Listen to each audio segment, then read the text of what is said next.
Welcome to Stop the Madness.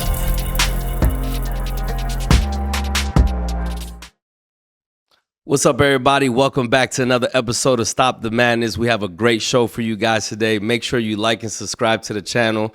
That way you guys are notified as well when we make more videos like this. I'm your host, The Kid Plot, of course. My co-host, Isaac Cotto's in the building. We here. So today we got a reaction video, of course, as usual. Do you even know what it is?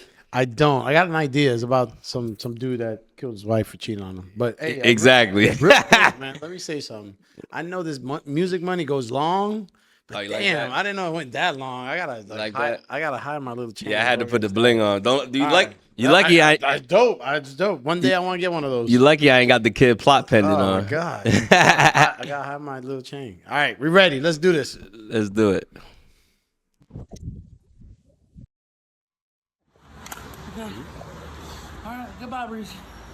You gonna meet Jesus. Those were Carrie Birmingham's last words to his wife, Patricia, before he killed her with his shotgun outside their home in Spring. In the video, you can hear he fired 3 times. Got his wanker This out. all going down while their teenage daughter, Olivia, was at school. I lost both my parents that day. My dad died that day, too. Because the person who did that to my mom and my father aren't the same person. Patricia and Carrie had roughly a 30-minute argument leading up to the shooting. You really want this on video? I'll pull it. I'm mad enough to pull it. Audio we obtained of several minutes prior to the video became a large part of Carrie's crime of passion defense. I'm done.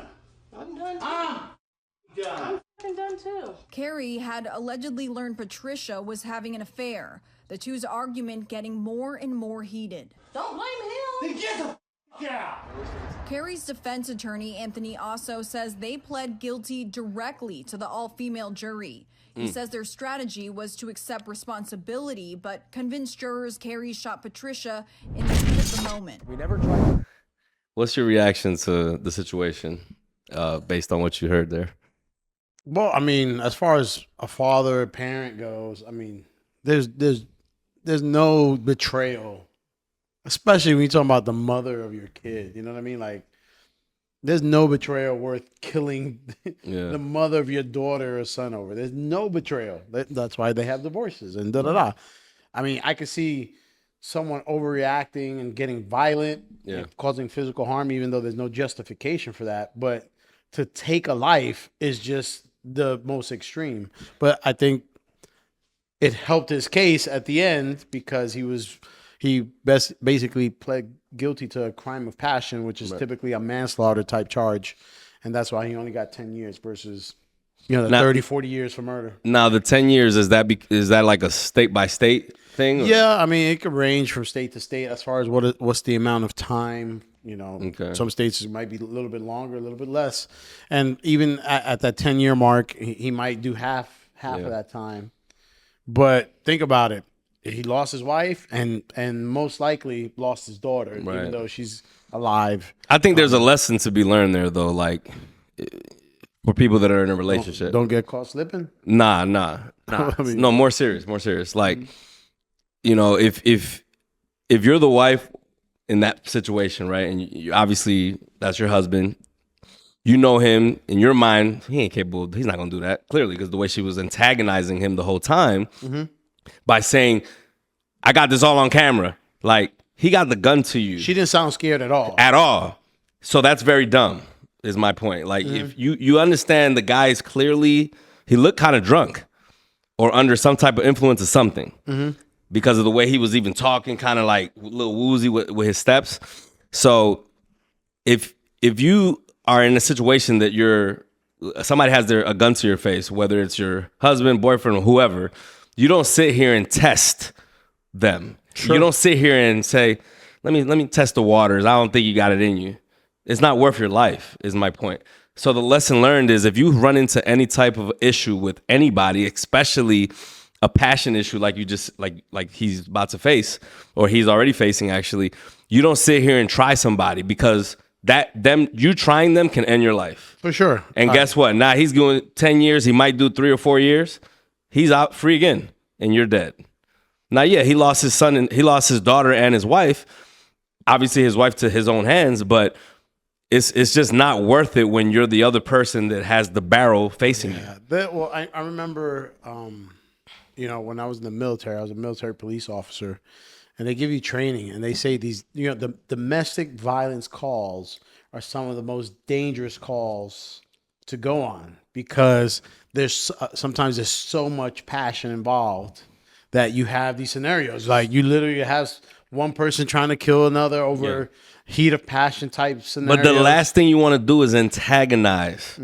And literally kind of like be like, man, come on, bro. I got this on camera. You out here looking crazy. You're like not she gonna do nothing with it. Yeah, like that's dumb. No, like why would you put your life on the line instead of being like a normal person would be like, oh my God, I'm so sorry.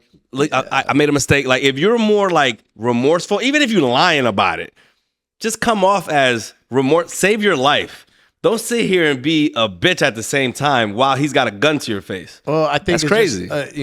You don't know the details. Like clearly, she lost absolutely every ounce of respect. No, she did, and had zero fear. But it doesn't. That's the thing, though. I understand. Listen, even if you have no fear, right? Even if you think he's not capable of it, at the end of the day, don't risk it. Don't take the chance because it takes one. And he shot her 3 times. It takes one. It's a shotgun, for God's sakes. It takes one pull of the trigger. The shit splatters all over you. You're done. You know what I'm saying? This ain't no gun like a regular 9mm or 45 that one bullet you might survive. This shotgun, if it hits you, and it was close range. If it hits you, you're not surviving. It's very unlikely. So it's just one of those things where if you got to be smarter about it, man. Like you can't just be a freaking dummy and over here think that he ain't gonna do it. Screw you. I don't have no respect for you. You're this. I got you on camera. You out here with your penis hanging out, looking stupid. Yeah, I feel sorry for the daughter, man. She said it. She lost both parents that day. Of course. Listen, listen. I'm a son. If that happened in my situation, I'm never ever again in life talking to the parent that killed my other parent. For sure, never. Yeah, there's no. You know what I mean? They lucky. I don't. You know what? I say talking.